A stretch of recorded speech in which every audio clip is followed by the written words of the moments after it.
merong mga kumakalat, no, na mga bali-balita. Ang sabi ay hindi na didepensahan or kumbaga hahayaan na lang yung interim release. Ayan daw po kasi napakomento, napasalita si Attorney Cristina Conti, mga kababayan.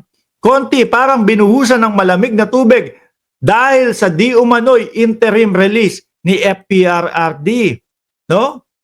Na hindi na nga ako kontrahin. Para naman akong binuhusan ng malamig na tubig, lalo na nung mabasa ko na hindi raw ko kontrahin ng prosecutor ang interim release ni Duterte. Hindi daw ko kontrahin. Pero mga kababayan, ano po ba daw ang totoo dyan? Eto, sabi ni, mas maniniwala ho ako dito kay Antonio Trillanes, mga bossing. Bakit to? Mas madaming mga naipakita ito na katotohanan tungkol na lang po sa West Philippine Sea. Mas napatunayan niya na hindi siya nagbenta ng West Philippine Sea. Diba? Queen Lioness at Inamo TV at Chi1 Squad at Mabel Quinjo. Sabi niya dito, the defense team of Duterte merely requested the ICC pre-trial chamber for an interim release. It doesn't mean na magagrant agad yan. Lalo na, paano ho magagrant yan, mga bossing? Kung ang dahilan ho nila, mga kababayan, kumbaga, hindi na ulit ako magkukumit o hindi na ulit magkukumit ng krimen o hindi na ulit gagawa ng krimen ang dating Pangulo. Paano pa igagrant yan? Total naman, yan na yung sinasabi mo, dumito ka na lang. No? Hanggang sa makahusga na kami. Sabi niya dito, naku, ang mahal pala. Putrages na yan, no? Bayad kay Koopman. Naghahanap buhay lang yung 150 million pesos per month. Grabe, no? 150 pesos per month. Kay Koopman, laking pera. Kaya tinatanong tuloy ni Takero, saan daw ho nang gagaling yung ipinambabayad na 150 million pesos per month na ibinabayad dito. Biruin mo, 150 pesos per month kinikita, no, ni Koopman. Ako ho, bago ko ho maipon yan, bago ko marating yung 150 million pesos per month na yan. Ilan? 75 o 80 months kung iipunin yan, mga kababayan. Grabe, ang laki. Ngayon, kalma lang at malabo pang mangyari yan, sabi. Diba? Kalma lang at malabo pang mangyari yan. At eto pa, fake news daw ho, mga bossing. Mas naniniwala ako dito kay Trillanes. Fake news din po. Sinabi ni Trillanes, ano sabi ni Trillanes? Una, paglabas ng ICC, paglabas nung warrant of arrest ng ICC, nasa una sa listahan si Duterte. Yun nga po ang nangyari. Susunod, yung Bato de la Rosa. Fake news din po ang report na hindi i-oppose ng Office of the Prosecutor ang request for interim release. So, mas nakikita ko dito, mas malabo po. Mas malabo ho, mga kababayan, yung sinasabi nila na makakalabas agad-agad si Duterte dahil dito. Lalo na kung meron silang sinabi na gano'n na hindi na magko-commit ng krimen. Tapos ang kapalit mapunta sa ibang bansa, may magkukup-kup daw po sa kanila. Mas malabo kasi dito na kayo, lalo kaming lumalapit doon sa katotohanan na meron talaga kayong mga ginawang krimen. Dumako ho tayo dito kay Duterte na, mga kababayan. Ano po sabi ng palasyo doon sa isinusulong ni Koopman? May pag-amin pala kasi na-vlog natin to kaninang umaga, mga bossing, no? May pag-amin pala. Meron pagsabi ng no more crimes. Sabi, Palas to Duterte camp, no more crimes. Dapat hindi na biro-biro yan, ha? Dapat hindi na joke only yan, ha? Yung pagsabi niyang no more crimes. No? Kapalit, ano kaya kapalit nun? Yung pagpapadala doon sa doon sa ibang bansa kay Duterte. Sabi ng palasyo tuloy, dapat yung pagkakasabi nila o yung no more crimes na sinasabi nila na promise Hindi na joke only yan, hindi na joke lang yun, no?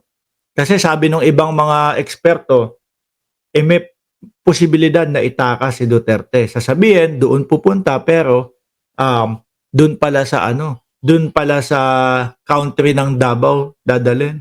Ay, hiwalay na ba yung Davao? Naku, dapat nga. Siguro dapat pakinggan na natin sila, mga kababayan. Hiwalay na lang sila sa Pilipinas. Pakinggan na siguro natin dapat ang Davao, mga kababayan. Iba yung mga paniniwala nila dun eh. No, bumoboto ng karton mga bossing eh.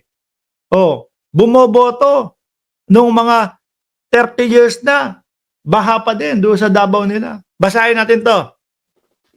The lawyer of former President Rodrigo Duterte. Oh, better not backtrack on their promise that the 80 years old Duterte will not continue to commit crime. Ano ibig sabihin nun? May mga na-commit ng crime. Ginagawa talaga. Will not continue, hindi na itutuloy o wala nang pagtuloy ng paggawa ng mga mali o ng mga krimen. Eto lang ho, mga kababayan. Ang tanong dyan, mas papayagan ho kaya yan, ganyan? May pag-amin na. May pag-amin na kayo eh. May mga nagawa na kayong krimen. Tayo naman, nakapokus naman tayo doon sa year ilan? 2012 to 2019, doon naman tayo nakapokus eh. O, since sinasabi nyo yan, bakit pa namin kayo papayagan na umuwi? O bakit pa namin kayo papayagan na lumipat ng ibang bansa? Diba? Will not continue to commit crimes. O, nako, dadagdag. Dadagdag na naman yan. O eto, kung doon sa Senado ng Pilipinas habang nagsasalita si Duterte,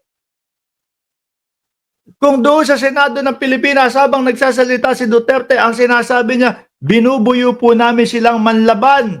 Oh. Kaya nga napabilis eh. Dahil doon. Tapos eto, will not continue to commit crimes.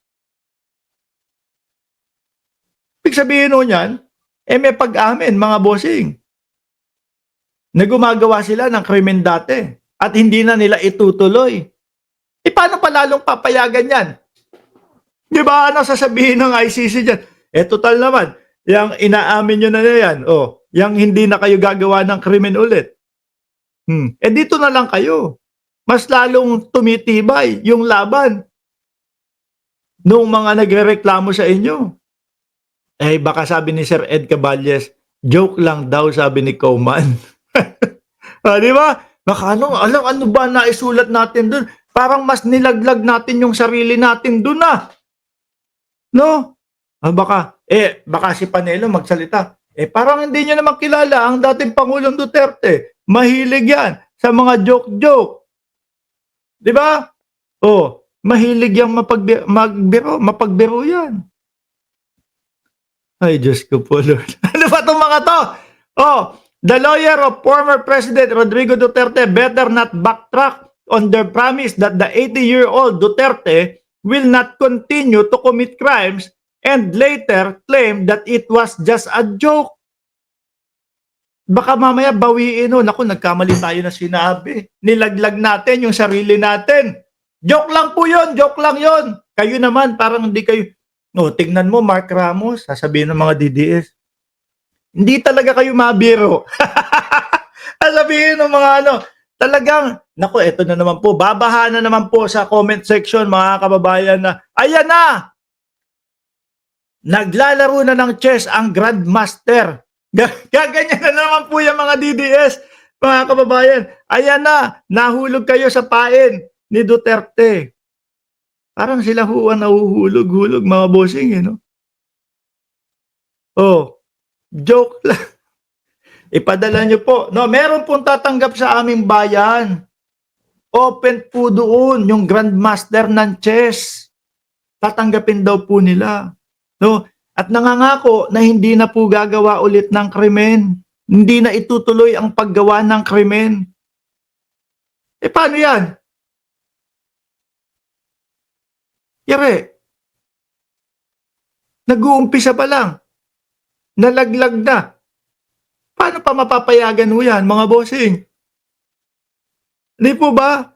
Oh, this was how Presidential Communication Office Undersecretary Palas Claire Castro responded to the request for Duterte's interim release filed by his lawyer before the ICC. At ito pa ho, mga bossing, merong mga kumakalat, no, na mga bali-balita. Ang sabi ay hindi na didepensahan or kumbaga hahayaan na lang yung interim release. Ayan daw po kasi napakomento, napasalita si Attorney Cristina Conti, mga kababayan. Conti, parang binuhusan ng malamig na tubig dahil sa di umano'y interim release ni FPRRD, no? Na hindi na nga ako kontrahin. Para naman akong binuhusan ng malamig na tubig, lalo na nung mabasa ko na hindi raw ko kontrahin ng prosecutor ang interim release ni Duterte. Hindi daw ko kontrahin. Pero mga kababayan, ano po ba daw ang totoo dyan? Ito. Sabi ni, mas maniniwala ho ako dito kay Antonio Trillanes, mga bossing. Bakit to? Mas madaming mga naipakita ito na katotohanan tungkol na lang po sa West Philippine Sea. Mas napatunayan niya na hindi siya nagbenta ng West Philippine Sea. Diba? Queen Lioness at Inamo TV at Chi1 Squad at Mabel Quinjo. Sabi niya dito, the defense team of Duterte merely requested the ICC pre-trial chamber for an interim release. It doesn't mean na magagrant agad yan. Lalo na, paano ho magagrant yan, mga bossing? Kung ang dahilan ho nila, mga kababayan, kumbaga, hindi na ulit ako magkukumit o hindi na ulit magkukumit ng krimen o hindi na ulit gagawa ng krimen ang dating Pangulo. Paano pa igagrant yan? Total naman, yan na yung sinasabi mo, dumito ka na lang. No? Hanggang sa makahusga na kami. Sabi niya dito, naku, ang mahal pala. Putrages na yan, no? Bayad kay Koopman. Naghahanap buhay lang yung 150 million pesos per month. Grabe, no? 150 pesos per month. Kay Koopman, laking pera. Kaya tinatanong tuloy ni Takero, saan daw ho nang gagaling yung ipinambabayad na 150 million?